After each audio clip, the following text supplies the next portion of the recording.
We are here to break the mind control. We are not interested in, anything they have to say, really, because they have already said all they need to say. We know the writing is on the wall. And as I was saying to you earlier, I think that, those people that have written about Satanism, the satanic, those people who have been involved in various truth movements, conspiracies, and so forth, that's not enough because they actually want you to write about that. They want you to talk about that. They want you to come out with all the evidence about 9/11. So, like in as I just preached from the bully pulpit here for the last hour about that. All right, and it's true. They want it in plain sight so that they can get away with it and have your big C consent, because that's what they want. And consent is power. Don't you understand that? And that's how power is transferred, through consent. And then I said, no, you're not going to just get up and, obviously, go overthrow the bastards, right? So the point is, you could have a bloody coup, but then that would be another part of the plan. Oh, yes, well, it gets very interesting at that point. William H. Kennedy has a new book, and the new book is, let me just get to I actually have it on the desktop. I couldn't really let it go once I started in on it today. Satanic Crime, A Threat in the New Millennium. And basically, satanic crime is what you see with a lot of these things, what you see with a lot of the serial killers, what you see with, for example, the DC sniper situation, Columbine, the worship of Aleister Crowley, the kind of music and messages that were put out by pop culture. But I also say that Christian music is also, even more sinister when it is done by the other side, when those spirits lurk within that music, hiding themselves, becoming even more deceptive. Let me talk about, you've heard him on Frank Whalen's show, and a good friend of mine. William Kennedy is a writer and speaker on religious topics. He's authored articles for journals such as Sophia, the Journal of Traditional Studies, and popular magazines like Dagbert's Revenge and New Dawn. In 2004, he authored Lucifer's Lodge, Satanic Ritual Abuse in the Catholic Church, and we missed him on that one. We didn't interview him then. We should have. But now, the new book on satanic crime has come. So let me just, without further ado, let's just get to the source here. William Kennedy, Bill, hello.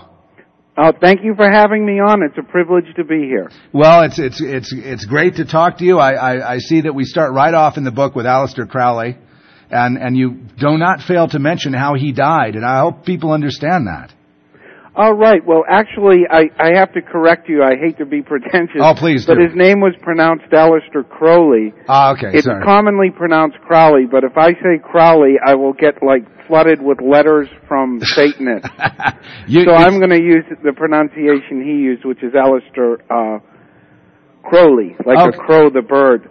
But he actually died as a pathetic heroin addict in 1947, and he really died in obscurity. Most of his close followers either wound up in mental institutions, and many of them committed suicide. One of his closest followers, a guy by the last name of Mudd, actually put rocks in his pockets and walked right into the ocean and drowned himself. So a lot of the people who dealt with Crowley wound up had even worse deaths than he did. Well, you waste no time in this book, Satanic Crime. It starts with Crowley. Notice I just corrected that. But anyway, tomato, okay?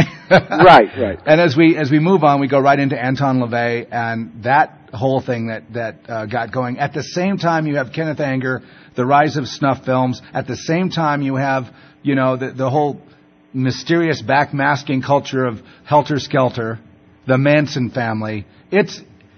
And all these people have been coddled to a certain extent by the powers that be. Oh, definitely so. These people have always been in touch with very high officials. In fact, George W. Bush's grandmother on his mother's side, Pauline Pierce, was actually a disciple of Aleister Crowley. She went there in 1924 to Paris, France, with a publisher named Frank Harris, who was just as sleazy as Crowley ever was. And she was there for several months. Now, some 9 months after she returned, Barbara Bush was born, our current president's mother, And there's been a lot of speculation as to whether Pauline Pierce and Aleister Crowley might have had sex and produced Barbara Bush. I know that sounds crazy and far-fetched, but I fact-checked this several times. It's very true. Now, the time span of the Pierce woman's travels to France and the birth of Barbara Bush correspond exactly, although there's enough of a parameter that her own husband might be the father of Barbara. And if you look at the photographic evidence, Barbara Bush and Aleister Crowley look very much alike. I have that. You can see that on my webpage. That's incredible. I mean, unexpected fact. Oh, I know. It's quite amazing. This just came out last April. And the only way to tell this definitively one way or the other would be to have a descendant of Aleister Crowley and a member of the Bush family take a DNA test. That would solve it once and for all.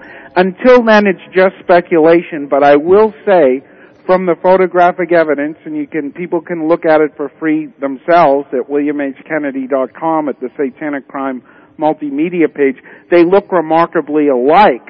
And now, George W. Bush himself looks more like his dad, so you really can't go by him. The Bush boys all look like their dad. That's just the way it is. But Barbara, his mother, does look like Crowley, and it's quite shocking.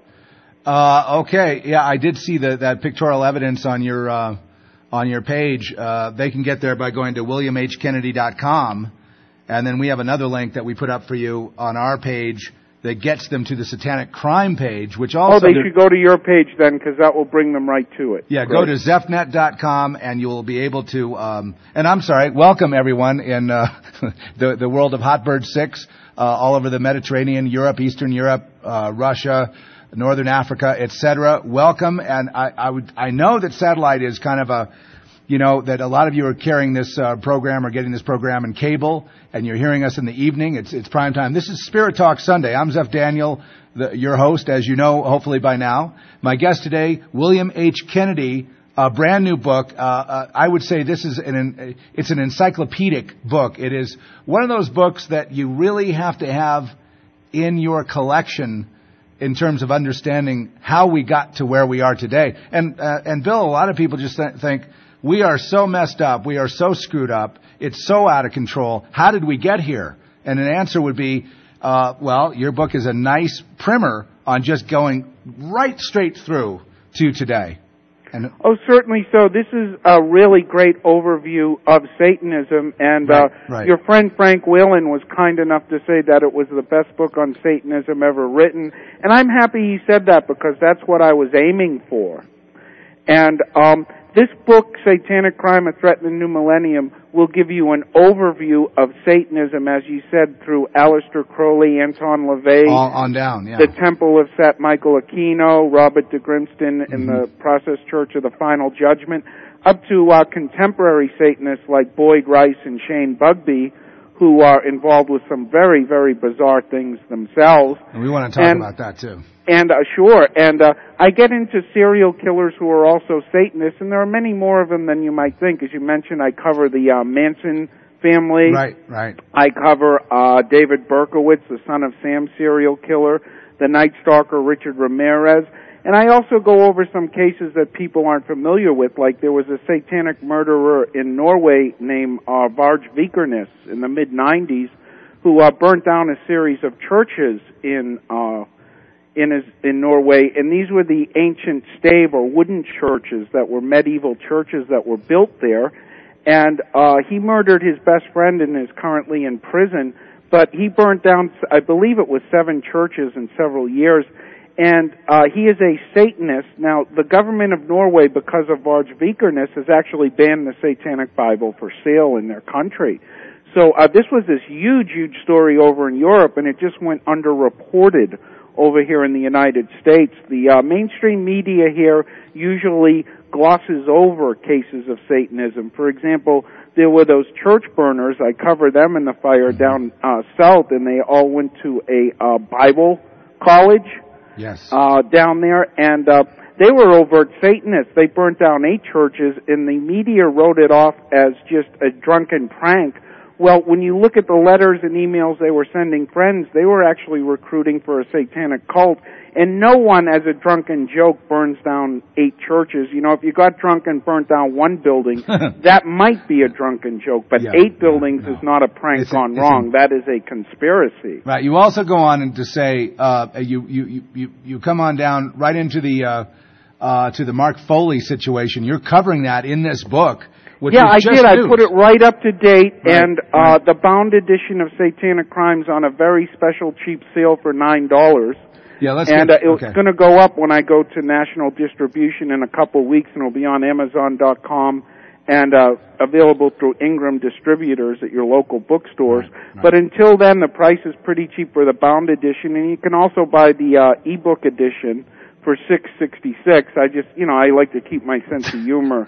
I saw that today. Well, you got to keep your sense of humor in this life, you know. Okay. For $6.66, you too can. I recommend the ebook is well done. Let me just say that I have it on my screen, and it's just top notch.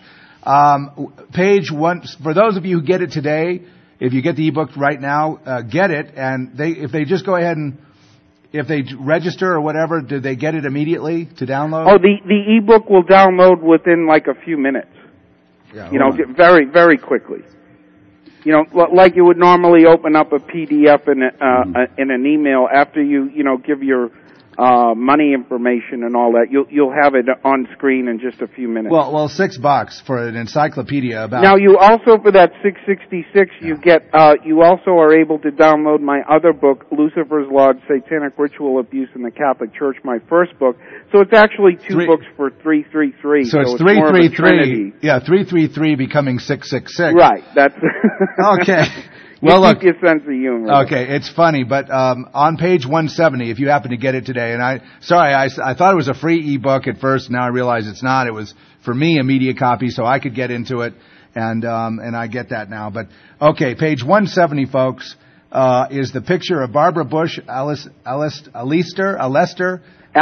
Crowley. And actually, you can see those photos for free on my Satanic Crime multimedia page. All right. Well, I'm on here right now, and there they are.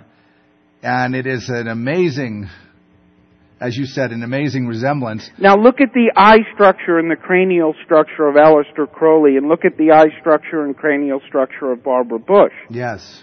Look at their eyes. They're virtually identical. Look at their noses. Look at their cheekbones. They look like, that looks like Aleister Crowley's daughter. So now you've got basically grandson, and he's the offspring of evil, if you will. But I do believe that there's redemption for anyone in Jesus Christ. I think you do too, as well. Well, sure. I mean, I hope President Bush actually takes his evangelical Christianity, which he espouses, seriously. But as you know, you can't be an evangelical Christian and belong to an organization like the Skull and Bones Fraternity. I mean, we all know that, but that's that weird double mind thing that's come after generations of, for example, a double standard on everything. So it's not unusual, and I want to get your opinion on this. We have this the Ted Haggard meltdown, and it looks to me like there's an inner circle there that's covering and making him the sacrificial lamb, and they're not coming clean at that church about all the goings-on. Well, I was quite shocked by the whole Ted Haggard situation, and, considering that he became the head of this organization in 2003, with all the problems in the Catholic Church, you would have thought that he would have, ceased and desisted from this sort of sexual activity. But that's not the way it works, and I really wonder if there's not far more behind that whole situation than is apparent. I mean, his story is just a lot of nonsense. From what I understand, and I've never experienced this, but people who buy amphetamines and people who hire male prostitutes just don't get a back rub and then take the drugs home and throw them away and don't take them, which is what Haggard said he did. That sounds a bit far-fetched to me, and they actually dismissed him this morning from his church pulpit, as they should have done. But I suspect for him to get in that position, it's hard for me to believe that there wasn't more knowledge of this kind of activity, because what I know from Catholic priests, these people usually don't stick to one or two lovers in one or two situations, and for some strange reason, information about this always leaks out. So I find it hard to believe that there wasn't more knowledge on the part of his church and his National Evangelical Organization about this. And, I'm a Catholic and I don't want to bash the evangelicals, but it's such a major topic. I mean, Ted Haggart was in the White House not too long ago. He's a very important man. He represents 30 million American Protestants in this country. Who put Bush in power. I feel vindicated by criticizing someone in another denomination, though I don't want to criticize all evangelicals.